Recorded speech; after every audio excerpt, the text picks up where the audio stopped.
El esfuerzo diario, la ilusión, la autoexigencia, el empeño en la mejora continua, la motivación y la superación de las adversidades son valores que definen quienes practicáis el deporte.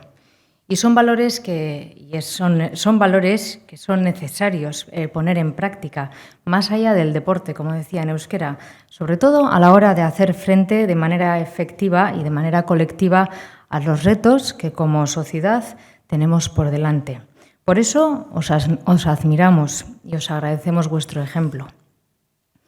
Nos hemos acostumbrado a premiar a deportistas guechotarras que nos representan en Juegos Olímpicos y en competiciones internacionales y de altísimo nivel. Pero este altísimo nivel no sería posible sin las estructuras que lo propician.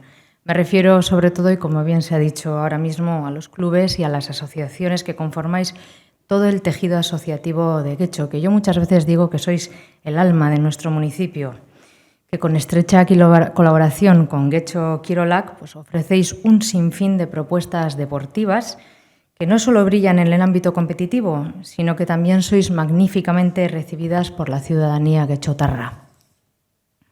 Por todo ello, nuestro agradecimiento y nuestro compromiso, una y otra vez, y no me cansaré de repetirlo, para seguir trabajando en colaboración, porque invertir en deporte es hacerlo, como decía anteriormente, en valores, pero también en salud y en bienestar para todas las personas.